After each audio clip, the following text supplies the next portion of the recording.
switch the bits and bobs. Hello, my friends. Welcome to a brand new episode of What's Missing in Marketing Today. Today, I'm going to be talking to Connor all about video editing, marketing, and of course, video production as a whole, and why it's, I would argue, actually, at the moment, I'm sure you would agree, Connor, something that you can't not do right now in 2026 and as we move forward into the rest of 26, but of course into 27 as well. But before we get into that and we get into a bit more about your background, what do you think is missing in marketing today, Connor? I think aggressive patience is missing from marketing today. A lot of people jump from trend to trend. A lot of people jump from thing to thing.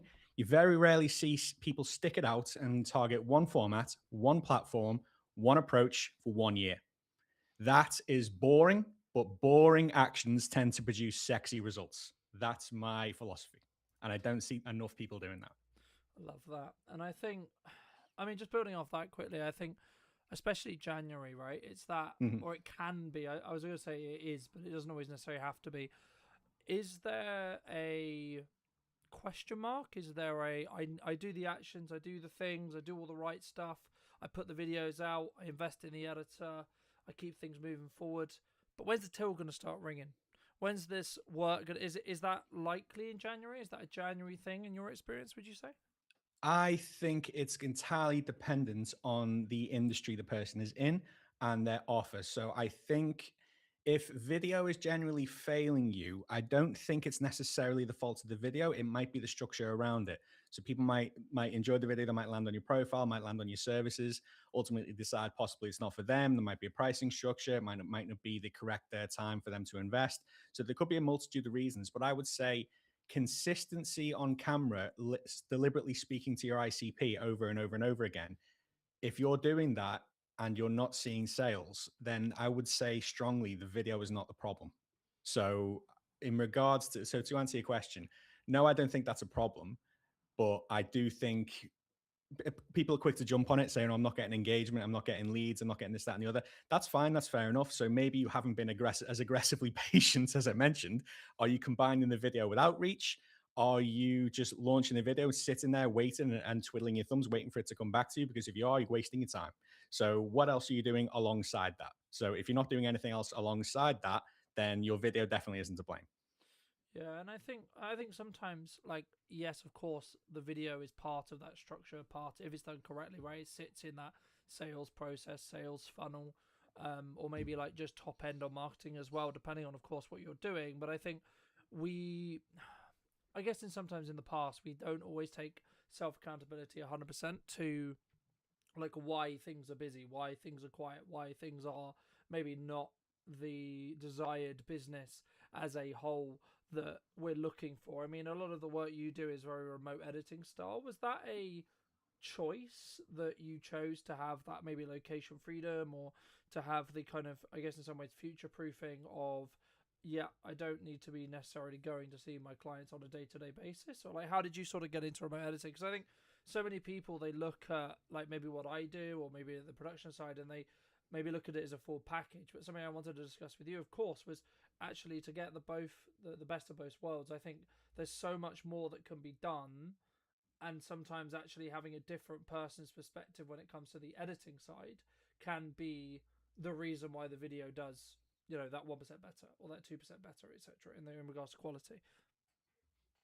Sure. So I personally jumped into remote editing purely because of the fact that in my last place of employment, which was a car dealership, it's the one aspect of my digital marketing job that I thoroughly enjoyed, and I kind of had it as a bit of a an advantage that we were doing that every single day we were just churning out video content because I had the freedom with the camera and I had the freedom with the movement. I had the freedom what else goes out. And I thought, this is absolutely powerful. Why the hell aren't people doing this?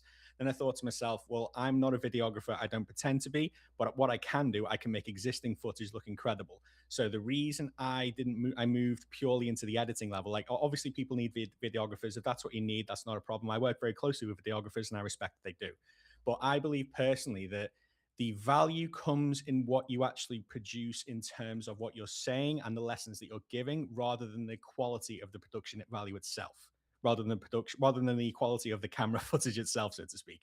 So it's all well and good just having, like, if you want to hire a videographer, by all means do so. But there's absolutely nothing wrong whatsoever with just taking your phone camera out, hitting record, spewing value over and over and over again, and doing that consistently and churning that out. So when I realized that the consistency side and the editing side are realistically, they are actually more important than the videography side, in my opinion. That's when I decided to lean into this. So there are occasions where I do need videography assistance. So when that's the case, obviously I outsource that. I play my strengths. So, but just personally, I just felt like it was for the audience that I wanted to help and the message that I wanted to spread. I just felt that was just more of a priority. I think that's an interesting point, man. I think sometimes we look at maybe like what the Stephen Bartlett's of the world are doing, Mhm. or the it's insert large name here are doing, and we maybe don't necessarily consider that. Like I kind of agree and I kind of don't agree with Mhm. your point in regards to production, right? But the reason why I think it's different is because it is about the perception you want to give over every time, right? I Because agree. I think you can have an okay video, and everything we do with video and everything we do with marketing has to be structure led and systems led in respect to I'm going to add these specific points or these specific bits of value to my ideal consumer, my ideal person, right? And as someone who does phone videos and production videos and well edited videos, etc., like I see them as different. They do different jobs, right? For Mhm. me, and I think the initial point, if like you're gonna, if maybe someone's listening to this or they are actually in a position where they're like, yeah, that sounds cool, Colton, but I've got a lot to say now and I don't really want to spend the money or it's all complicated or etc. I mean, what would you say to those people who are maybe on the fence about bar like just starting, which is the obvious one? But is there anything else that maybe someone can either self plan, self edit, self produce that maybe has like very little budget and they want to start getting their teeth into this concept that we call video, right? Yeah. So the advice I always give to people in terms of how to start things like that, I'm not going to say the typical advice: just get out your phone, just do it, left, right, and center. Like, a lot of people just say that, but it's an interesting fact of like people can just easily just start, but it's a case of what do you actually say, essentially. So my favorite place to start and what I recommend anyone do is kind of design yourself a frequently asked questions section like you would do for your landing page, and rather than just writing them down and launching them and trying to direct people to them, say each one to camera. Because if these frequently asked questions are coming up and you answer them on camera, they're going to do two very good, distinct jobs. So, firstly, you can actually direct if anyone lands in your DMs and they give you one of these frequently asked questions. Oh, actually, mate, I made a nice video about that. Here's the link to go and watch that video. Secondly, if your clients or prospects have these questions, 9 times out of 10, your ICP has these questions too. So it's a good place to start in terms of a video strategy. So just write down your most commonly frequently asked questions, and then get those on camera. So that is, I find, quite a powerful place to start. No, I completely agree. I mean, then say someone's been doing that then for three, Hmm. 6 months, right? They've gained some traction, they're getting some confidence, they love what they're doing on their phone, or maybe they've like worked with someone like us, and maybe they've done a few videos, etc. I mean, at what point should someone really look to I guess there's a two-part question here. A, bring in production, basically what I would call full-time or like consistently to continue to up that quality, to give that perception of professionalism, to give that perception of so they actually don't have to think about is it in focus, is it well lit, Hmm. does it sound good, etc. But then also just to bridge onto what you do as well, like at what point do they then bridge onto having either a remote editor or doing something that some would describe as a bit more showy when it comes to their editing style? Sure. So I think someone potentially should invest in high production when it's a feasible option in terms of a financial option. So me personally, like, obviously, if you've grown some momentum in terms of video production, sorry, in terms of video posting, and you're enjoying it and it's bringing inquiries, obviously you think, okay, I'm going to invest in this, and I get that. I personally don't see it as 100% necessary. My business would have to absolutely skyrocket overnight, like literally treble my yearly revenue for me to even consider that. Because I'm a big believer of, if it ain't broke, don't fix it.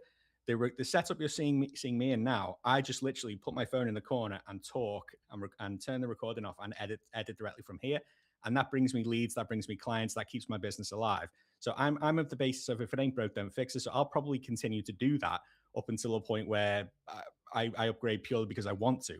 So to answer your question in terms of upgrading content quality, ask yourself these two questions. Firstly, is what you're doing working? And secondly, is it really necessary? So if it isn't really necessary and what you're doing is working, in my opinion, what's the point?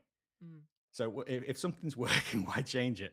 And secondly, to answer your question about when someone should invest in an editor, I think personally is when also when the financial aspects come to light, but also to the point where if you've got your recording set up and your recording structure down and you're ready and you understand the value and you think, okay, my time is better spent handing this off to an editor, and then I can reinvest that time into actually generating more leads and more business, then is the right time, essentially. Because editing, if you're not a professional editor, well, even for me, I'm a professional editor and it takes up a lot of time.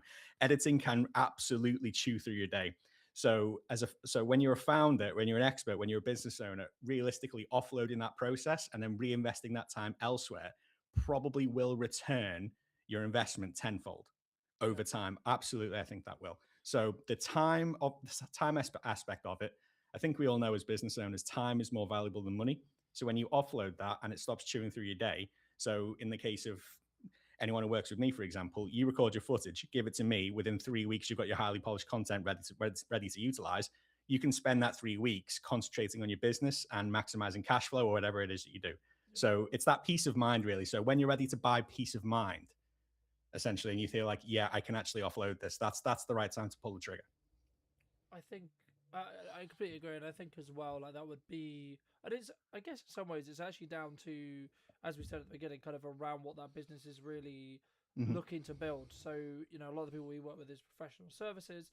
They they want to consistently show up in a manner that would be described and seen as a professional way to consume content, right? Now, not to say they shouldn't necessarily do with the odd phone video or etc. They shouldn't do that, but if they're looking at, say, like a website video or like a Mm-hmm. LinkedIn video, for example, I would argue that actually the potential client that's going to look at that, they're looking at, when you get a lawyer involved, when you get an accountant involved, it's normally around stuff that you would count really seriously, and I agree. you should increase that level of trust by the fact that what you put out consistently, but also how it feels when it comes across. And I think there's two balances there, which you could do on using a webcam or a phone. Yes, if you were working with a polished editor like yourself, for example, you could polish that up. But then what I would argue is actually, well, is the footage the weekend of that chain at that point to really become that trust engine for you? And that's something that we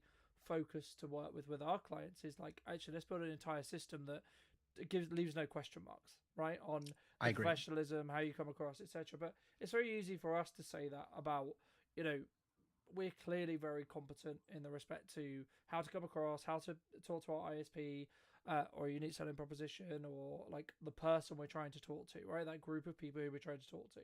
Where would you say, from your view as an editor, or where is like maybe your job harder as an editor, looking at how people are creating their footage necessarily? So, is it actually falls apart because of the energy maybe wasn't as good from the presenter, or they didn't do enough pre-production, or maybe they're actually struggling because they've got too many ideas? It's like, what, for those who are listening, I mean, what can they do? I guess the golden question here is, what can they do to make when in the prep before a video is filmed, before they create that footage, to make your job easier as an editor, which in turn means, I would argue, you can then spend more time looking at how do you add that 1% on the video, rather than having to fix those mistakes as a whole. Sure, I completely get where you're coming from, and I do get asked this question a lot, especially by my prospects. So there's three areas I always say to people. Realistically, you can check this off in 2 minutes; it's not an issue, but it massively, massively makes my job as an editor much easier, and as a result, allows me to make your content just that little bit better. So, firstly, lighting. A lot of people undervalue this, and like the value of a good light setup can seriously affect your content quality, because obviously with low light, pixelation is seen a bit more easily, and relevancy and relevant to that edit, it does actually make my job a lot easier. So if you don't have a ring light or anything like that, a very easy hack: just simply stand in front of the window. It's that simple. Natural light is very, very good. So make sure you have a decent lighting setup. Secondly, I want you to remove as much friction as possible from the setup. So therefore, it actually makes your life easier. And once you enjoy it and your life is easy, it makes my life easier. So what I mean by removing friction is I want to walk you through that setup just before you actually pull the trigger. So in the case of me, for example, I have my phone set up in the corner, but I always have my phone plugged into my laptop at all times. So whenever I'm finished the recording, as soon as I press stop, it's automatically synchronized into my laptop, and within 5 minutes, it's already ready and uploaded on my Premiere Pro. So if you can reduce the friction between once you finish recording and then getting that content to me, it's going to reduce your mental load massively, I would say. So in order to actually do that, I tend to walk my clients through the process from start to finish before we actually start. So I make sure they have a G Drive set up. Sometimes I'll make sure they have the G Drive app already immediately set up on their phone. So when they're actually done, I can make sure they synchronize it directly to my file without me even asking for it, essentially. So reducing the friction is one of the easiest things we can do. And thirdly, if we can help it, so and this is dependent on where we're actually placing the footage. So I like to work for LinkedIn and YouTube, but what I will actually ask my clients to do, I will actually ask them to record in landscape, even if we're going for portrait, I will actually ask them to record in landscape, but I'll make sure they position themselves in the middle third and with plenty of scope above their head, because that serves two purposes. One, I can very easily repurpose that to portrait if I need to without dropping quality. And secondly, it gives me as much versatility as your editor as possible. Because if you record in landscape with enough scope to actually repurpose the portrait, you only have to record once. It's that simple. Because a landscape video, you can add captions and that goes straight on LinkedIn. That footage then can be cropped for portrait. It can also go on LinkedIn, can go on Instagram, go on YouTube, and the obvious one that can also go on YouTube itself. So I try and reduce friction in that sense by making sure they have good enough lighting, making sure the process is as easy as possible for them, and making sure that they give me as much versatile content as possible so I can cover all grounds, but just by a single 5, 10, 15-minute recording, essentially. So Yeah. founders like it when you reduce as much friction as possible. So basically I say to a founder, all I need you to do is get in front of the camera 15 to 20 minutes per month, and I can basically cover all grounds for you. So I'm all about reducing friction, and founders love that. Yeah, no, I completely agree, and I think that's one of the reasons why you should bring in a quote unquote pro, right? Like, I think Mm-hmm. it's we know the systems and the ways that we need to create the content that's going to then perpetually perform. I guess the lead up or the reason why someone would then do it would be, is it just that planning stage in the respect to like the, because I've always been a big advocate, especially this year and the kind of the back end into last year, where I'm spending more time in for my own content, but also for clients as well. You know, I'm spending more time in the pre-production window of time than I'm actually spending when it comes to actually like production time. So when I have that production time in a studio, when I have that production time with that client for the day or etc., depending on what we're doing, there's no question marks on how we're going to utilize our time. And Sure. there's and I there's can, no, I was going to say sure. I get that. Sorry, no, man. Carry on. no, it's all good. I think, yeah, but I think for me, I think that's the key, and I think that's what sometimes people don't focus on as a whole. Like, because Mm-hmm. then your job as an editor, then my job as a production professional is going to be, let's add that. Let's really tune the language. Let's tweak instead of having to maybe problem solve on the day about, oh well, we've got this extra time. What can we use it for, etc. I mean, is it? I guess, but I guess the question then runs on to that: is it better to have? It's a quality and quantity balance, right? Because some people was going to say that you should be posting, say, once a week on LinkedIn, for example, or once a Mm-hmm. week on YouTube, and that should be the best video it possibly could be, right? Others would say, actually, you should post on the daily or multiple times a day to be able to hit or learn from your audience, your ISP, etc., related to what they really care about. So then you can create maybe the more polished videos, etc., or if you've got that kind of rhythm. But I guess the golden question that maybe someone watching this would be asking would be, how would you say someone should tackle their socials if their objective is going to be they want to be visible and they want to actually make it work for their business? Because it's very easy for us to say, well, you should do X and Y, but everyone's going to ask, well, what's the golden answer then?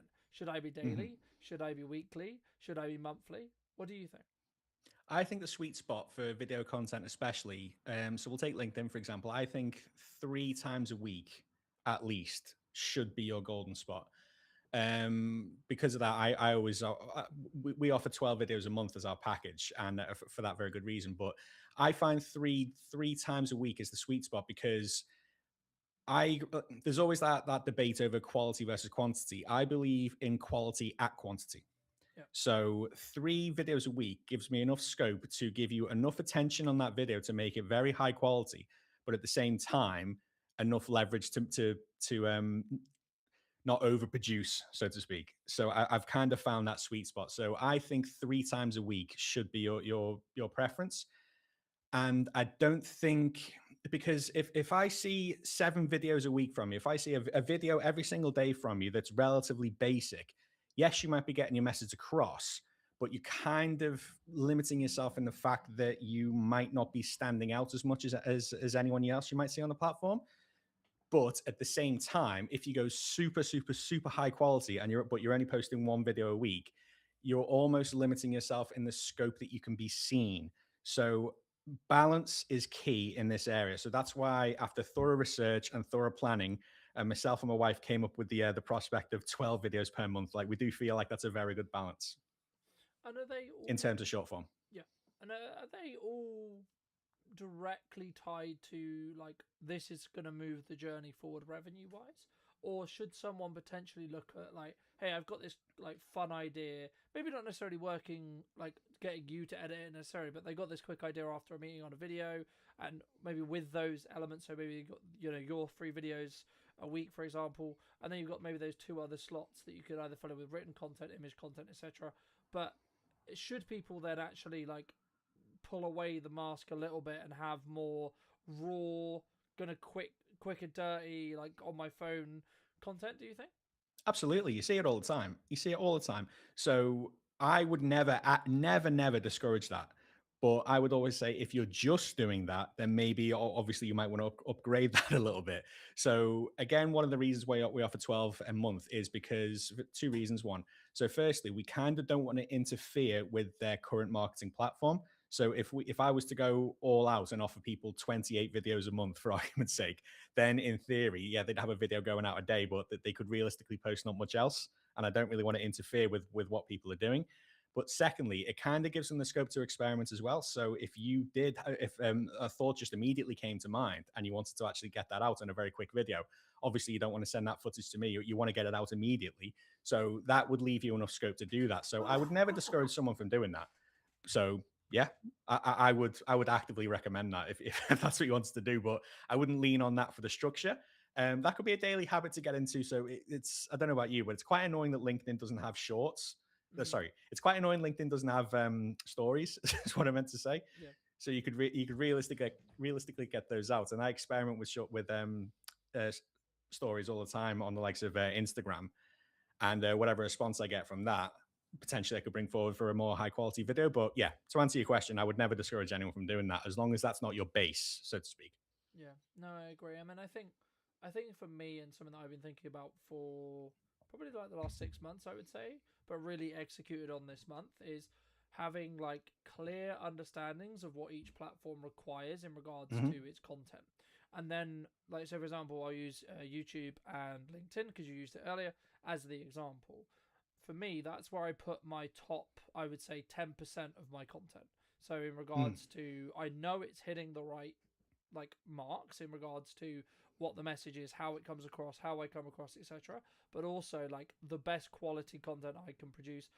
Like, I'm not looking for volume more this year on LinkedIn. I personally post once a day, but that's Hmm. because I know how to post produce and use and extract as much as I can, along with them throwing in lives, etc., etc., Love it. to be able to do that, because there is a barrier, but the barrier is more my time than necessarily a constant financial resource spend on it, Sure.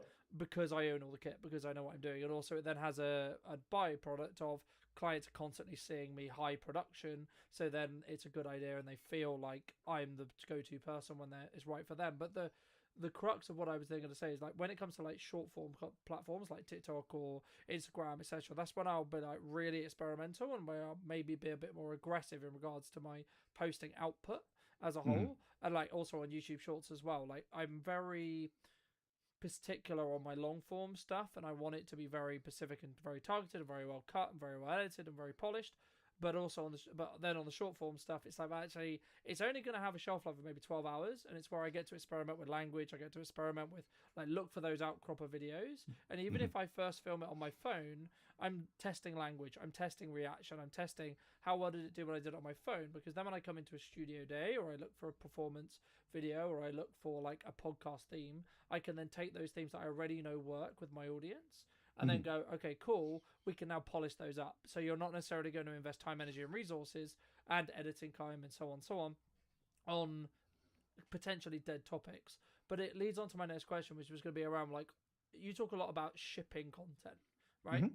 What would you class posting or someone who's just recording content and then versus like shipping content? What's the difference between those two for those who maybe don't know? Okay, that's a very, very interesting question. So I would say that's a very good question, man. If I'm just shipping content, to me, that sounds like there's not too much intent behind it. I'm just showing up for the sake of showing up. Whereas if I'm posting intentionally, like I don't make a video if it doesn't help my ICP in any way, shape, or form. I have deleted a YouTube channel with about 350 subscribers and about 75 videos on there purely because they don't speak to my ICP anymore. But if I was just shipping content, I would continue to feed that channel left, right, and center. But it doesn't serve me anymore. It's pointless. So I'm starting again completely from scratch with that. But to answer your question, shipping content to me, like it doesn't sound like it's part of a strategy. Whereas if you're posting intentionally, like every single video should realistically serve a purpose, and that purpose as a business owner should be to serve your ICP or to solve a problem for your ICP essentially. So that's what I think the difference is. No, I agree. I mean, I think some things people get wrong at the beginning is Mm-hmm. I think they maybe jump into execution too Mm-hmm. soon, right? And that sounds counterintuitive, right? Because surely, yeah, okay, Colin, but surely I want to put stuff out there so that I can make stuff happen and get some inquiries and get some work going and you know keep the bills paid and so on, right? But yeah, yeah, you should. But the thing which people don't sometimes don't consider is actually what if what you're saying, yes, it's on brand to you, as in you are the niche in my view, but what if it doesn't respect the prospect's time, the person you're trying to talk to, the person who you're trying to ask for money or a value exchange, which is what we're asking for when we look for money, right? We're looking Sure. for a value exchange. Is that potentially adding, inspiring, educating, or etc. when it comes to the content? But I guess the question that comes, and maybe this is about you and your other half's like positioning as a whole, but like when a business is looking at doing marketing as a whole, this is a more general marketing question, and you're looking at maybe positioning, right? Like when you were coming up with your remote offering and you were looking at it, how were you? Did you do research? Did you like how did you go about your positioning? Because I think for me, the more I've been in business and the more I look at what we're doing, the more positioning has come to matter. And Mm-hmm. actually, that's why I've come to that bit that I talked about earlier with long form stuff, where that's the key because it's on LinkedIn and because I know it's going to be consumed by a demographic in a certain mood. I need to make sure that content does a job in correspondence to when someone's scrolling at home on TikTok or scrolling on Shorts or scrolling on Instagram. So my positioning will be similar in regards to what I talk about, but it will be positioned in a different way. Just to Mm-hmm. reiterate the question, I mean, how did you come up with your own positioning? And then maybe after that, how would you recommend people listening to this potentially come up with their own positioning themselves if they're in that process of either tweaking what they're doing or adapting as a whole? Sure. So my positioning, I wanted to come from a position of what am I taking off your plate and how am I making your life easier rather than trying to sell how good my video editing is. When I was doing initial research on the market of video editing, a lot of the market, and when I say a lot, I mean like 95% of the market, they try and position themselves as one of the best editors you can work with, and they try and sell editing quality.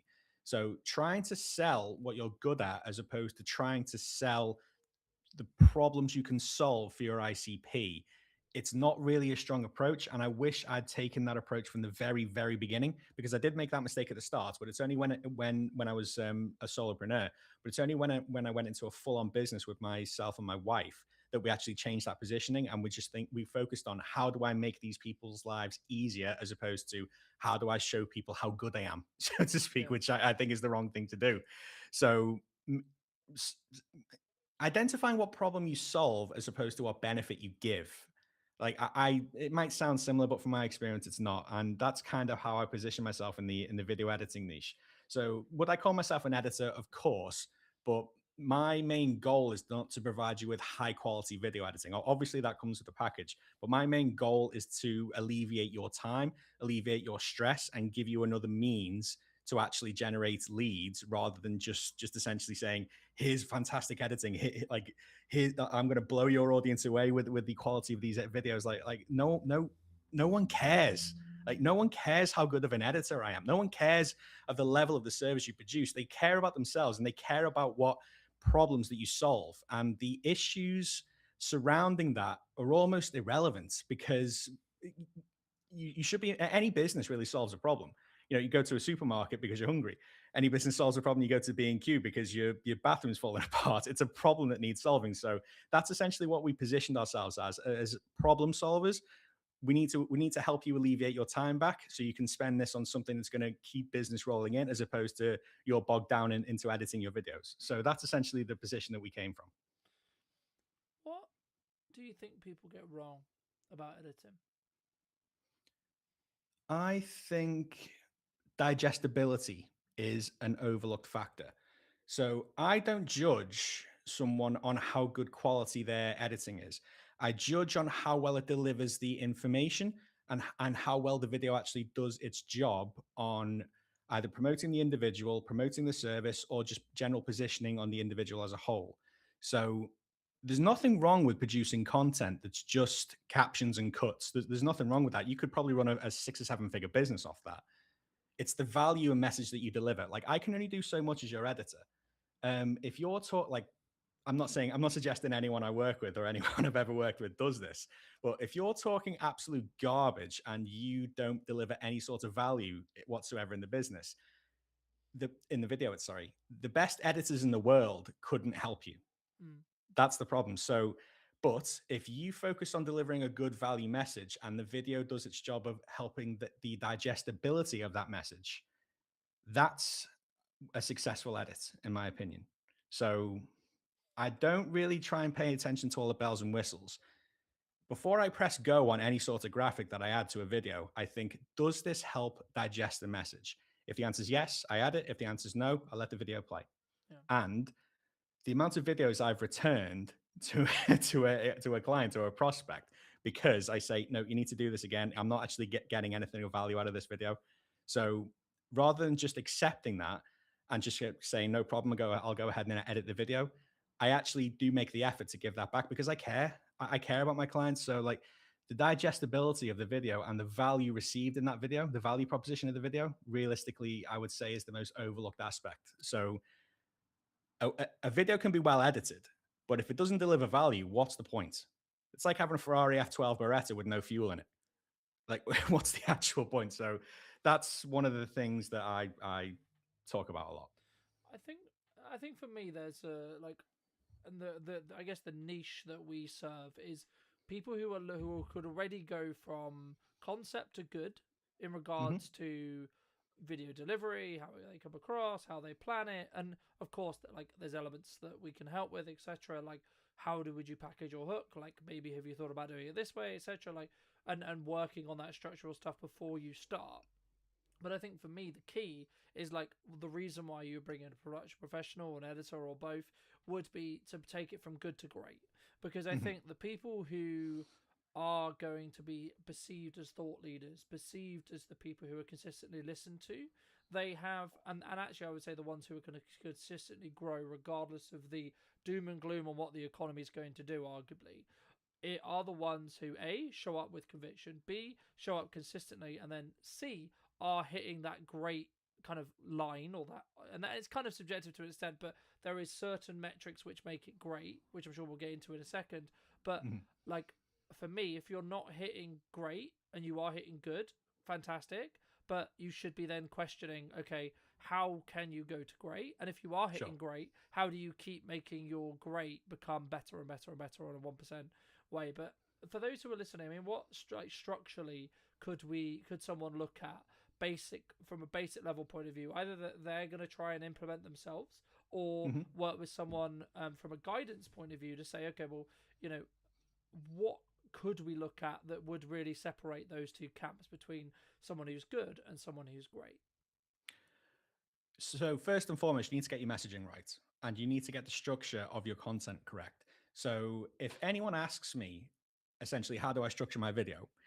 It's really not complicated. So here's what I advise: identify a problem that's going to be relatable to your ICP, resonate with the problem, i.e., you're not alone in feeling like this. Here's what I struggle with, or here's what people in your industry are struggling with. Identify how you actually solve that problem, i.e., provide value. So hypothetically, I could say, if you're struggling to generate leads on LinkedIn, you're not alone. Here's what I do to fix that. So I've clearly called out a problem that my ICP is having. I've resonated with that problem, and then I'm very clearly about to go into how I fix the problem. So I would say I do X, Y, Z in an ABC format. You can do this very much. You can do this quite as easily too. And then essentially, I would round it off by saying, remember to do XYZ as well. So kind of extra perceived value during the video. And then I always say, depending on the video itself, if it's short form, I don't tend to close with a call to action. I try and let the caption and the comments do that for me. But if it's YouTube, I tend to interrupt myself, or I recommend the clients interrupt themselves promoting the call to action. So we can touch upon that in a minute. But essentially, that's the structure, the basic structure that I would recommend, and it's really not too difficult to follow. But as a result, it works, and that's what I always recommend. But a lot of the time as well, I try and treat my clients with a bit of respect, because most of the people that I work with, they know what video is doing, they know the value of video, and they've actually been doing it for a long time. They just need to offload it. So Yeah. I try not to get in the way. I only step in when absolutely necessary. So I'm having to do that less and less and less, because I've raised the caliber of the people that I work with. Majority of the people I work with are founders, and like I said, they already know the value and they already know essentially what they're doing, and I don't get in the way. So, but if they ever need assistance, or if anyone listening ever needs assistance, that is essentially the structure that I follow. So identify the problem, resonate with the problem, offer a solution with the problem, and then add extra value at the end, essentially. So that's the basic structure to follow. So if you're looking to proceed, or looking to build on that, that's essentially what I would advise. No, I completely agree, and I think there's kind of two two points that I would make here. One would be like, in most cases, the reason why someone would hire a production professional or an editor is the time save, but that Mm-hmm. does then come with the question of, okay, well, how does AI fit into this? Because there is, I would argue, there is reasons and potential ways to use AI, and then there is other ways where we maybe shouldn't use AI. I'd be curious on your view. I mean, should we be using AI? Is it something that actually, I guess, the worst case scenario, like, is going to take all of our jobs, or actually is it just a part, or is it going to become just part of our workflows? Oh, I use AI. I'm not shying away from that, and I'll say that without any shame whatsoever. But do I use AI to edit your videos? No. I use AI to help me identify hooks, help me identify structures, help me identify the captions, and help me generate captions. So I use it to amplify my deliverable, but I never lean on it way too much. So am I afraid that video editing will take? Sorry, I'll start that again. Am I afraid that AI will completely take over video editing? No. Can you use AI to actually take over your video editing now? Yes, you can. A lot of people lean on Opus. I would never recommend Opus for one simple reason only. It's crap. It's absolutely crap. You can very easily see an Opus video these days, and I get the fact that you're leaning on you're trying to alleviate time by doing so. I completely get that. If you're going to use Opus, I would use it to identify parts of the video that would actually make a good clip, because it does rank them in terms of virality. So I would lean on AI to actually assist with what you're doing. Don't use AI to actually completely take over the deliverable. That's just wrong, because your client could literally do that themselves. They just yeah. So I use AI. Everyone uses AI, but I use it in a constructive manner. I use it one that's structurally coherent with what we actually do at Precision, and I never ever let AI take over the workflow. There is always a set of eyes on your work. AI just helps accelerate and fine tune the process. So, am I afraid AI will take over my process? No. To answer the question, Do you think? I guess. I mean, you say we'll use ops, but there's other clippers, of course, that are available. I mean, when you say it's crap, like what makes it crap, right? there's no variety. There's no the cuts are a bit unreliable. There's no all the subtitles and the caption formats, they all look the same. So yes, you can pump out videos on at mass at scale, but one of the main reasons to get on video is to actually help people resonate with you and help people trust you and help show your levels of authority. And if you're just leaning on a format that loads of people do to actually do that, you're not showing any individuality whatsoever. That's just so uninspiring, in my opinion.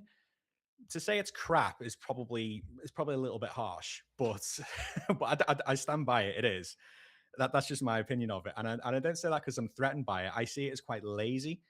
um, it's not too difficult to actually like it.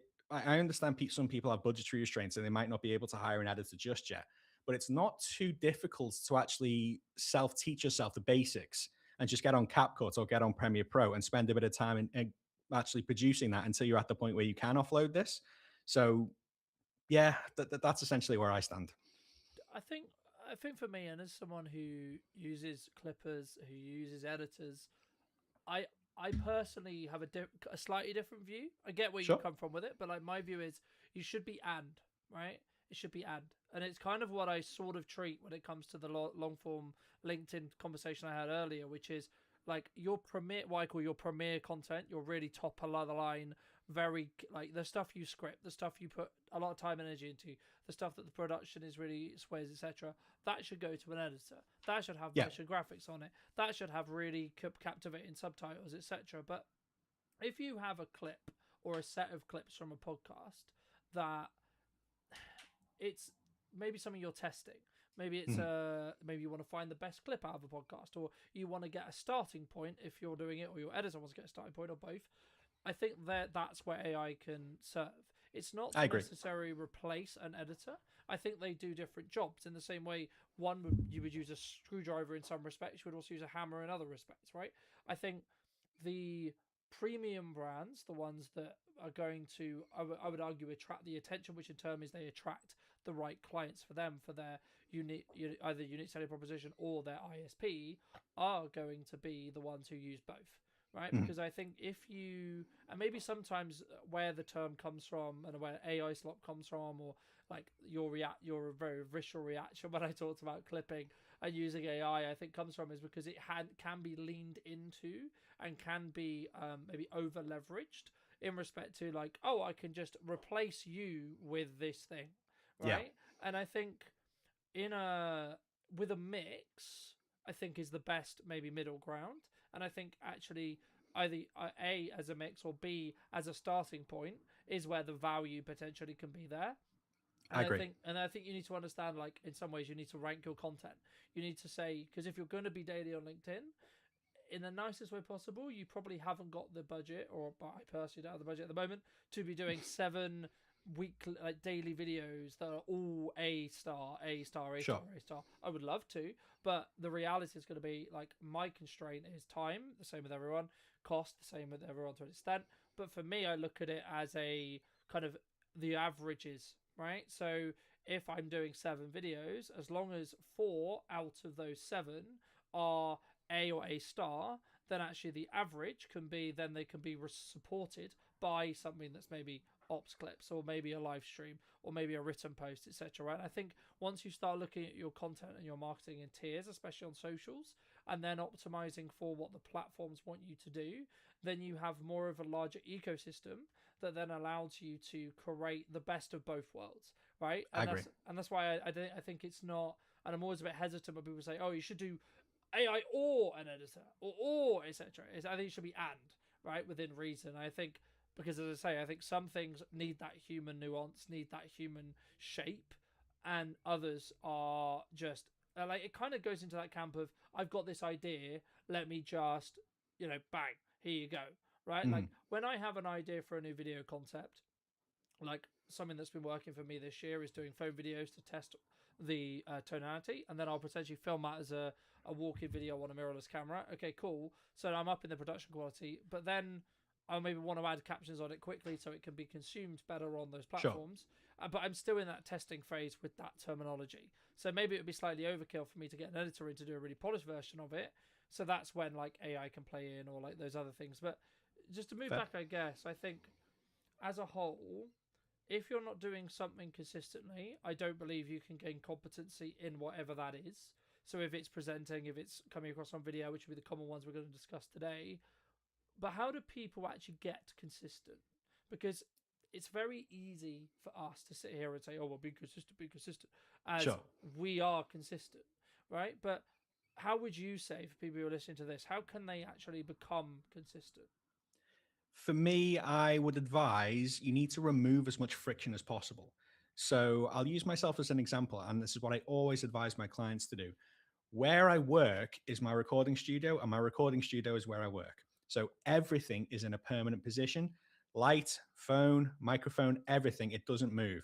So there's roughly about 5 minutes difference between me turning on the camera and the footage actually being ready for me on my laptop. So if you've entered the habit where you think, oh God, I need to record today, I need to set up my camera, I need to set up everything, I need to clear the table, that makes it much, much less likely that you'll actually do it consistently. So by removing friction, you're able to make it a habit. And once you're able to make it a habit, it actually returns dividends much more easily. So it's very easy to develop that habit when you remove friction. And any habit that any phrase, sorry, no, any process that you need to get into where it starts with you saying to yourself, oh, for fuck's sake, you're going to find it difficult to get consistent on that. So remove as much friction as possible. That's always what I advise. I agree, and I think there's like little things like a build a habit around creating a phone piece of content, and that's the yardstick you need to start doing. Build a Mm-hmm. habit of I've got this idea, I'm going to write it down. I'm going to build this habit around. I'm going to film this idea as I have it, etc. Because I think sometimes we make excuses about why we're not doing the thing, right? Yep. So like I think it's very common. Maybe in January, people are maybe concerned about what's going to happen, or like they're trying to create work and like deal with and talk to more prospects. But like for me, I did a what I call a SWOT analysis where I looked at, okay, well, what are my strengths from last year? What are my weaknesses from last year? What need gains or advances on? And then what are my like total pool of resources that I can then allocate to those things? Right, that's the job of a SWOT analysis in my view. And for me, the weaknesses was actually I'm good and I enjoy marketing, right? So that's quite easy for me to do. But the Mm-hmm. thing that I struggle with more or do less of that I'm focusing more on this year is actually that middle section between actually getting the calls in and getting people to maybe convert, or actually reminding people, hey, that we can do this and this is how much that would cost. And I guess for me, like, is that partly why someone would maybe outsource to you? You talked about earlier about like saving that time. If Mm-hmm. they notice that actually they are, and I remember hearing Alex Camusi talk about this multiple times, and I'll just use a quick analogy. He was talking about the fact that you're not disciplined if you enjoy it. So he was talking to a lot of personal trainers around like, oh, I wake up at 5, I do this work, I do this workout, da da da. Yeah, but he was like, you fucking enjoy it. Like, stop being a prick. You enjoy it, right? And the crux that what he was pointing out was discipline is showing up when you don't want to do it. But Mm-hmm. actually, if you're doing the thing that you enjoy, arguably you would have done it anyway. So the real quote unquote discipline, and the thing that I'm leaning into a little bit more now, is I don't really want to do this as this is uncomfortable, and I still need to do it consistently, right? Mm-hmm. Because that's where the results come from. That's where compounding happens. But just to reiterate the question, I guess, what would you say to people who are struggling with being disciplined with their videos? And is that actually why you would then recommend people then outsource something like you, so they have that time block allocation in regards to funds, so they can then refocus on the bit I mentioned here, which was those calls and that closing? Right. I think if someone is struggling to be disciplined with videos, I don't think they are the people I want to work with just yet. Okay. Because the people I want to work with are already disciplined with it. They know the value of it. They've just sinking way too much time into the editing and it's becoming a bottleneck. But in order to get disciplined by in order to stay disciplined in terms of the video content, I like to, what's the word I'm looking for? It's difficult for me because I bloody love it. But I understand a lot of people might not be in the same position. Because I think, Um, especially, sorry to cut you off, but I think especially sure. at the beginning, right, people hate it, right, and that's the thing I was Yeah. going to say. Like, they hate how they sound, they hate how they look, they don't feel confident. Like, it's different when you've been doing it 10 years and it's just second nature to you. Hmm. But it's not for everyone, especially when It they start isn't. out. Like, they might have loads to say and they might actually eventually become really good at it, and especially when they add that extra sauce on top with editing and etc. But like, that's why I mentioned, like, sometimes you have to show up and do the thing you don't want to do, because that's the thing that's going to move the needle for your business. Oh, 100%. Like I said earlier, the most boring actions repeated daily produce the sexiest results. So if producing a video a day to you is absolutely boring, and that's not really something you feel like is going to move the needle, well, newsflash, it really is. Like if you're consistent with that every day, believe me, that really is. But put it into perspective. Obviously, we all know who Mr. Beast is. He posted 447 videos before he actually got any sort of traction whatsoever. Admittedly, he actually fell in love with the process, and that's why obviously he's at the insane level where he is today. But that's besides the point. But the daily actions, if video is one of them, and you get over that, just think to yourself, what else can you achieve? You know, if that's something you genuinely hate or but know you need to do it, like case in point, none of us like doing cold outreach. Like none of us like doing it at all, but it's something we know we have to do, and I'm at peace with it. So I would advise, if you want to get consistent doing that, target the morning. Mm. Target before you actually get on with any sort of work. Because if you wait until the evening, trust me, you're burnt out. You're done with the day. You just think, oh, I can't be fucked. I'll do it tomorrow. But I developed that as a bit of a daily habit. So any recording sessions I do, I've made sure that the morning is targeted for that, because I feel like I'm most productive in the morning. And you could be a night owl for all I know. Like obviously, if it works for you, it works for you. But if recording to you feels like part of the bottleneck work, and it starts to feel like, oh, I don't really want to do this. It, have you ever heard the phrase, once you see results, it starts to become an addiction? That's essentially, that's a phrase a lot of people go to the gym say. But once you actually start doing this, like just like you've been to the gym, if you force yourself to go to the gym for 2 weeks straight, you're going to see results. Yeah. It's the same with video. It is absolutely the same with video. So if you're consistent with it for a couple of weeks, or even a month, depending on how long it takes, once you start to see the results, you won't want to stop. Just like when I started doing cold outreach and I forced myself to do it, and I actually started getting some results because I did it for so long and I was so disciplined with it, I thought, I'm not giving this up. You will get bitten by that bug when it comes to video. I guarantee it. So if you if you just grind it out and force yourself to do it, if you dislike it, but if you force yourself to do it, it will inevitably produce dividends, in my opinion. No, I agree, and it's interesting that you mentioned cold outreach, because I think so many people, like, I've toed and froed about cold and like outreach as a whole, but like something that I've tried to do and focus on doing, like for me personally this year as the business, is like consistently fill in that gap that I talked about as well. Because like, I'm naturally good at marketing is Mhm. never going to be the challenge for me ever. Creating content isn't going to be the challenge for me. Writing emails isn't going to be the challenge for me. Except it's not going to be the problem that I run into. The thing that I have tried to do is backward shift my day in the same Mhm. way to you. So everything that I'm going to find really guru and really horrible and really hard, I'll do first thing, right? Because I then don't have an excuse, because I don't get to do the stuff I enjoy, like this show, until I've done the follow ups, until I've done the Love it. lead gen, Love it. until I've done the cold outreach. Because I don't get that, because I remember a long time ago, and I recommend if anyone hasn't, they look up the book called Mind Hacking. It's basically Mhm. about creating systems in your head where you give yourself rewards, and you only do things like, you do a hard thing, and then you give yourself a reward, right? Mhm. So let's say, for example, you really want to record a video, you want to script a video, you want to, jump on a live stream or whatever it is. If that's something that you count as a reward, or you see as a reward, okay, you only get to do that reward if you do something you absolutely detest, absolutely don't like the idea of. That might be ringing three businesses you don't know. That might be reminding four ex clients that you are still offering something, or you've got something to offer, and you send them some messages, and you call your leads or work your leads, or etc. And I think once you take the averages out of that, actually you're going to show up better in video, because you know all the hard work's done. So your Mhm. cognitive load is going to be lower, because you've done the hard shit already today. So it's like, actually, well, this live stream's a piece of piss then already, isn't it? or like when something else goes wrong, it's like, well, actually, that's I've done the thing that would absolutely terrified me. And again, if that's for video for you, for those who are listening, then start with your videos, right? Like, it has to be the thing which you're going to find that requires you. Oh, I don't want to do this, you Love know. it. And I think that's the reason why I would argue that anyone listening who does this will have a more successful year than they had previously.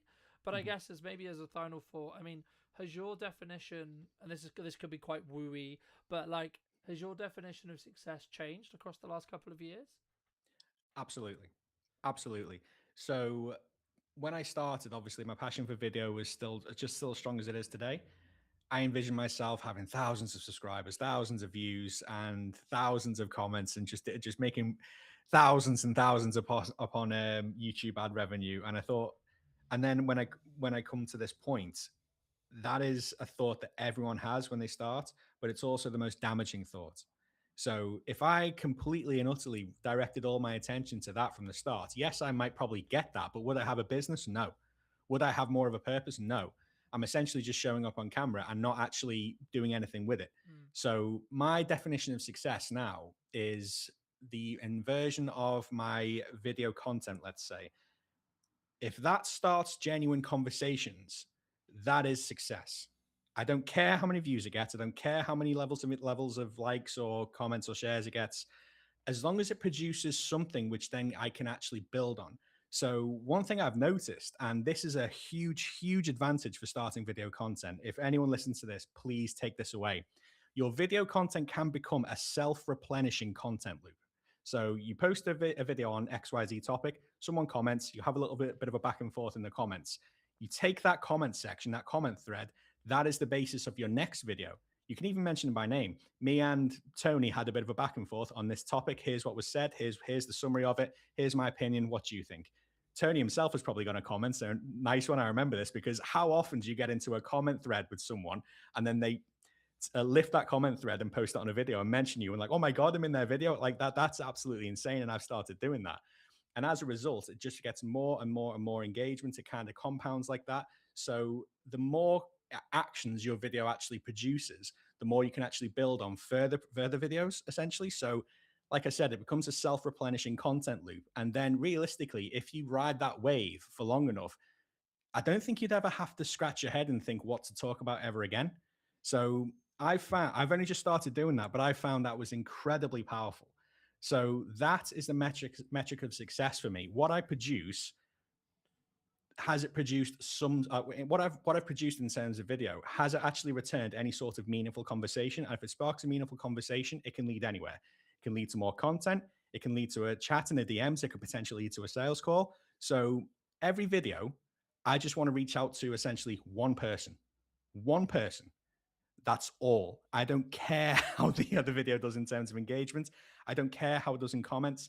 And that's what I try and preach to people. So, like, I have a lot of people on who I service in terms of YouTube content. And if you looked externally, you'd think I'm terrible at my job.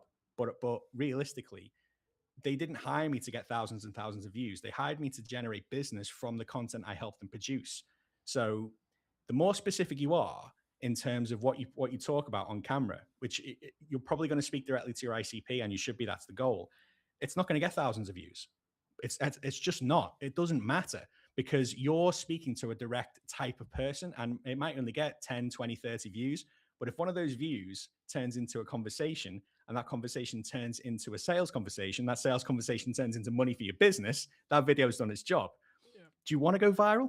I mean, I had this conversation with my wife the other day. I said, one of my biggest fears is actually going viral because, correct me if I'm wrong, unless you sell to everyone, what's the bloody point? If I produce a video and it goes viral, I've done something wrong because I've not been speaking to my ICP. All of a sudden, I've got thousands of views, thousands of comments, thousands of people reaching out to me potentially in terms of following, which on paper sounds great. But how many of those people am I actually going to be able to service? Probably less than 1%. And now I'm stuck with an audience that I can do nothing with. And I'm snowed under with that. Yeah. So going viral, and like I said, unless you're speaking to everyone, is one of the worst things that can happen to your business, I would say. So I think, success yeah. for me, have I helped one person as a result of my video who would be classed as my ICP? If the answer is yes, that's success for me. Do that over and over and over and over and over again. That's success. No, I'd agree. I mean, I think, there's loads of examples I could use here, but the one that jumps to mind is there was an article a couple of years ago talking about the fact that this, I don't know the name the influencer, but it was referring to influencers as a whole. And we'll use like 1 million followers, just as an example. It could have been 10 million, could have been 100K, it doesn't really matter. But they had a significant amount of followers, and the entire article was talking about they couldn't even sell a t shirt because people specifically were following that person because of maybe a viral trend, or they went viral, quote unquote. And I guess this is the argument that we both, I think, agree on, the less views but high yield Yeah. side of it, which is actually my videos might only get X, right? As in whatever that X number is, your average, right? It could be 100 views, etc. Or, let's use 100 for example. How would you actually feel? And the thing that I reframe and I help with people reframe on this is, yes, on Instagram or LinkedIn or whatever it is, you may see 100 or 1,000, right? But just think for a second about how many that is in actual people, right? Mm-hmm. If they were stood in front of you, you having the same conversation with the same video, doing the same thing, but they were stood in front of you, right? And I think when people say, "Oh, I only got 100 views," when they reframe it like that and they look at going, "Hold on, how many is 100 people?" It's like, Jesus Christ. You know what I mean? Like, there's so many, that's actually a lot of people. And even if one of those people resonate with the message at the right time for them, as we've discussed today, like a lot of that could be worth thousands for your business. Absolutely. Right? As Absolutely. a whole. I think that's the key. And I guess it's like, and I had Ryan on the podcast a couple of weeks ago, who serves a quite different niche. Like, he serves what I would call virality or controversial podcasts. Mm-hmm. And he does trailers. That's what he specializes in. Incredibly good. I recommend you go watch the episode if that's what you're interested in. But like, we were talking about the fact that actually for his niche, it's the opposite, because a lot of what his clients want is, we get X number of views, so they can go to the sponsor, they can go to whatever it is, and say we get 100K views. Cool. Mm-hmm. Okay, so they're probably going to get paid more, whether it's through direct ad money on YouTube or through their sponsors, if their trailer or podcast or whatever it is get 1 million views in correspondence to it got like 20, right? Mm-hmm. But I think they're different models, and that's what I'm starting to understand now. It's like, actually, yeah, you should look to get more views. Yes, you should. That should be an objective. But the key, if you're in this camp, which we're talking about today, is it should be more of the right views, not just more views for the sake of views. Should be more of the right views. But for those who've really enjoyed this conversation, Connor, and want to connect with you, want to see what you do editing wise, maybe want to talk to you about doing editing in that respect, I mean, where's best for people to reach out to you? Sure. So you can reach out to myself or my lovely wife on LinkedIn. So my full name, Connor, Connor, Clayton, Clayton. And you can find my wife, Samantha Clayton, as well on LinkedIn. Or you can go to our website directly, our brand new shiny website, precisionedits.co.uk. Fabulous. And if you were going to give advice to your younger self 10 to 15 years ago, what piece of advice would you specifically give to that person? I love that question. I absolutely love that question. I'd imagine you've had the smart ass on it say, buy Bitcoin. I haven't, but... Oh, fair enough. There you go. No, I wouldn't say that. No, I actually wouldn't say that. Honestly, I would say it's the phrase I said earlier. The most boring work repeated over and over and over again produces the sexiest results. So I would say personally, define the niche early, stick to it, don't deviate, keep repeating the same action, and you will gain the benefits. You will gain the benefits. The most boring work produces the sexiest results. Unfortunately, you will probably suffer in getting those results. Yeah, you probably would. Yeah, what you were implying as well. But thank you so much for coming back and joining me. If you did enjoy this episode of What's Missing in Marketing today, then make sure to be subscribed. YouTube believes you'll enjoy this video, and why not subscribe so you do not miss next week's episode. And I'll see you very, very soon.